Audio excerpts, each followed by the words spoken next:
ఈరోజు మాయాలో motion path గురించి తెలుసుకుందాం. అంటే ఒక పాత్ని క్రియేట్ చేసి ఆ పాత్లో ఆబ్జెక్టు యానిమేట్ అయ్యేటట్లుగా మనం క్రియేట్ చేయవచ్చు. ఈ ప్లేన్కి మనం ఒక పాత్ని క్రియేట్ చేద్దాం.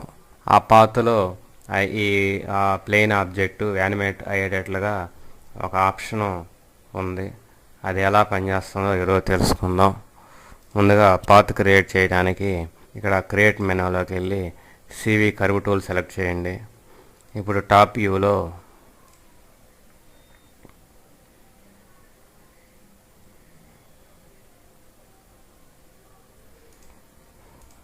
కర్వ్ని క్రియేట్ చేయండి.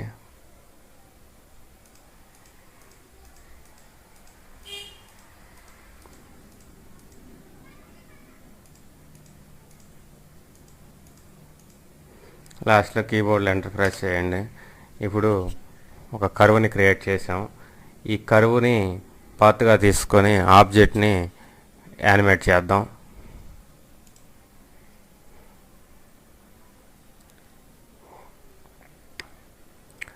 ముందుగా ఆబ్జెక్ట్ని సెలెక్ట్ చేయండి, తర్వాత కర్వ్ని సెలెక్ట్ చేయండి.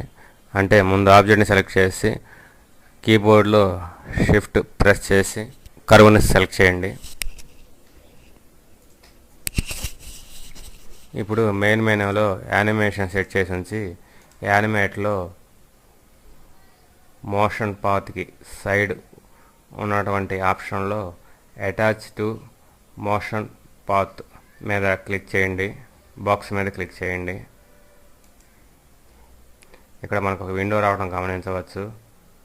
ఈ టైం రేంజ్ ఫలానా చోట నుంచి స్టార్ట్ అవ్వాలి, ఎండ్ చివరికి వెళ్ళిపోవచ్చు అనుకున్నప్పుడు అది దీనికి ఉపయోగించుకోవచ్చు. లేదు స్టార్ట్ ఎండ్ బటన్లు రెండు మనం చెప్పాలనుకున్నప్పుడు స్టార్ట్ ఎండ్ బటన్ మనం ఉపయోగించుకోవచ్చు. లేదు టైం స్లైడర్ అంటే మనం ఏ టైం రేంజ్ ఏదైతే మనం ఉందో ఇక్కడ మనకి 50 టైం రేంజ్ ఉంది. 50 ఫ్రేములకి అది క్రియేట్ అవుతుంది.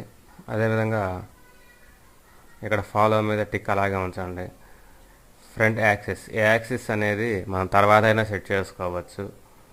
ఇక్కడ అటాచ్ మీద క్లిక్ చేయండి. గమనించండి,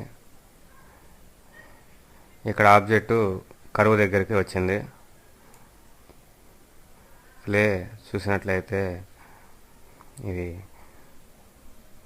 కరెక్ట్గా లేదు. ఇప్పుడు ప్లేని సెలెక్ట్ చేసి ఉంచి యాట్రిబ్యూట్ ఎడిటర్లో మోషన్ పాత్ ట్యాబ్ మీద క్లిక్ చేయండి. ఇక్కడ ఫ్రంట్ యాక్సిస్లో X బదులు Y సెట్ చేద్దాం. ఇది కూడా కరెక్ట్గా లేదు. ఇప్పుడు Z సెట్ చేద్దాం. ఓకే, ఇది కరెక్ట్గా ఉంది. ఇప్పుడు ప్లే చేసి చూద్దాం. మనం క్రియేట్ చేసిన కర్వ్ని పాత్గా తీసుకొని ఆ పాత్ని ఫాలో అవుతుంది.